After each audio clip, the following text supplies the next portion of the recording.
3 soft skills a software tester should master and why? So we kind of just had one. So maybe we can add 2 more, unless you've got 3 new ones. Do you know what? When I was prepping for this, I thought someone might ask me for a list of top 10. So I came up with a list of the top 10. Oh, let's go for it. But then I was thinking about, can I condense that down a bit? And I do think, I mean, actually, when I was doing my prep, I actually came up with 30 soft skills. Then I condensed them down to a top 10. But I do think that there are like groups or almost themes within there. So I think communication is really key, but within that, I think you've got the empathy, the patience, and the proactiveness. So technically those are 4, but I think they all come under the communication theme. I then thought about sort of critical thinking. Like, to me, that's a really, really important one, and that can encompass things like attention to detail and looking at the big picture.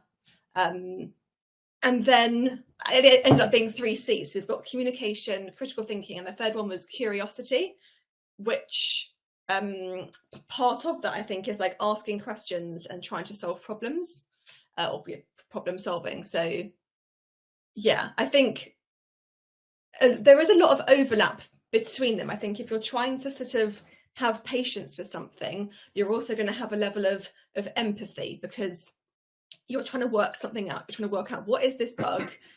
Why is this happening in some situations? And the reason you're doing that is because you're trying to stop that from impacting customers or stakeholders, for example. So you may not automatically think, oh, I need empathy for this job, or you may not even think that you have empathy. But when you think about, when you ask questions like, why am I doing this? What am I doing? You dig a bit deeper and you'll realize that under the surface, well, I'm doing this so that a customer doesn't experience this problem, so that a stakeholder can do their job smoothly. And that is already a level of empathy. Yeah, absolutely. Well, firstly, I want to see, not to give you work to do, right? But I'd love to see an article of this top 10, top 30 list, or some sort of cheat sheet or something. Sounds brilliant. You've already done most of the work. So yeah, obviously communication always comes up. That's usually a given. But I really like the other 2, the curiosity, right? Every tester, talks about being curious, and I think a lot of that curiosity comes from being critical thinker, in just thinking what if all the time. So no, I think they're a great list: communication, curiosity, and critical thinking. The 3 C's.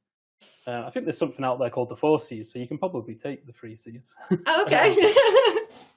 So just, I was just going to say, like, on the what if side, like, it is a really, really great question to be asking when we're testing, but there may be other people out there like me that struggle to sort of stop asking that question when it comes to being out of work and being able to sort of have that balance of, right, I don't need to sort of assess everything in my life with a level of what if, and that can be a struggle of having skills such as this, being able to switch them off when you're out of work. So if you do struggle with that, you are not alone. That is definitely something that happens to a lot of us.